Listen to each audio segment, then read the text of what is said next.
ಈಗ RSS ಅನ್ನೋದು ನಾನು ಮೊದಲಿಂದನೂ ಹೇಳ್ತಾ ಇದ್ದೀನಿ, ಈಗಲೂ ಹೇಳ್ತೀನಿ, ಮುಂದೆನೂ ಹೇಳ್ತೀನಿ. ಸತತವಾಗಿ ನಿರಂತರವಾಗಿ ABP ವಿರುದ್ಧ ನಾನು ಮಾಡ್ಕೊಂಡು ಬಂದಿರೋನು ಕಾಲೇಜ್ ದಶೆಯಿಂದಲೂ ಕೂಡ.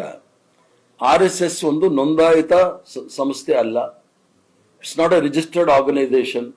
ಆಗಿರುವಾಗ ಅದು ಭೂಗತ ಸಂಸ್ಥೆ ಅಂತಾನೆ ಸಂಘ ಅಂತಾನೆ ಆಗುತ್ತಲ್ಲ. ಭೂಗತ ಸಂಘ ಆದರೆ ಅವ್ರು ಏನಾದ್ರು ಮಾಡಿದಾಗ ಯಾರು ಜವಾಬ್ದಾರರು? ಈಗ ನೀವು ಸ್ವಲ್ಪ ಲೇಟ್ ಆಗಿ ಬಂದಿದ್ದ ತೋರಿಸ್ತಾ ಇದ್ದೀಗ. ಡಾಕ್ಟರ್ ಮನಮೋಹನ್ ಸಿಂಗ್ ರವರು ಒಂದು short duration discussion Atal Bihari Vajpayee ಅವರು ಇದ್ದಾಗ ಪಾರ್ಲಿಮೆಂಟ್ ಅಲ್ಲಿ ಮಾಡಿದ್ದಾರೆ, ಸುದೀರ್ಘವಾಗಿ RSS ಅವ್ರದ್ದು ಏನೇನು ಮಾಡಿದ್ದಾರೆ ಅಂತ ಹೇಳಿ. ಈಗ RSS ಅವರು ದ್ವಂದ್ವ ನೀತಿ ನೋಡಿ.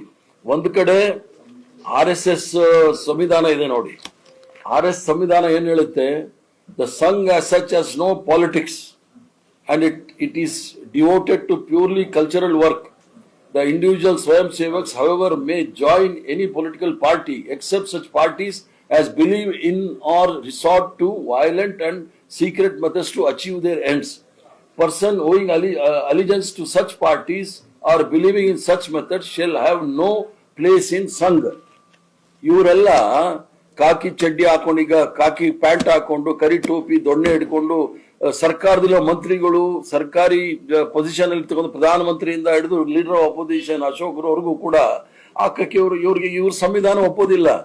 ಸಂಘದ ಸಂವಿಧಾನನೇ ಹೇಳುತ್ತೆ ನೀವು ಯಾರು ಅದನ್ನೆಲ್ಲ ಮಾಡಂಗಿಲ್ಲ ಅಂತೇಳಿ, ಪೊಲಿಟಿಕ್ಸ್ ಅಲ್ಲಿ ಪಾರ್ಟಿಸಿಪೇಟ್ ಮಾಡೋದಿಲ್ಲ ಅಂತಾರೆ. ಇಲ್ಲಿ ಸಂವಿಧಾನದ ಚೌಕಟ್ಟಿನಲ್ಲಿ ಪ್ರಧಾನಮಂತ್ರಿಗಳು ಕೂಡ ಪ್ರತಿಜ್ಞಾ ವಿಧಿಯನ್ನ ಪಾಲಿಸ್ತಾರೆ.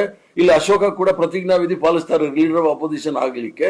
ಆದ್ರೆ ಸಂವಿಧಾನಕ್ಕೆ ವಿರುದ್ಧ ಇಲ್ಲಿರ್ತಾರೆ, ಅಲ್ಲಿ ಸಂವಿಧಾನದ ವಿರುದ್ಧ ಇರ್ತಕ್ಕಂಥ ಸಂಘಟನೆಯ ಪೋಷಾಕಗಳನ್ನ ಹಾಕೊಂಡು ಜನಗಳ ಮುಂದೆ ಮೆರವಣಿಗೆ ಮಾಡ್ತಾರೆ. ಇದು ಹಾಸ್ಯಾಸ್ಪದ ದ್ವಂದ್ವ ನೀತಿ RSS ಮತ್ತು ಭಾರತೀಯ ಜನತಾ ಪಾರ್ಟಿದು.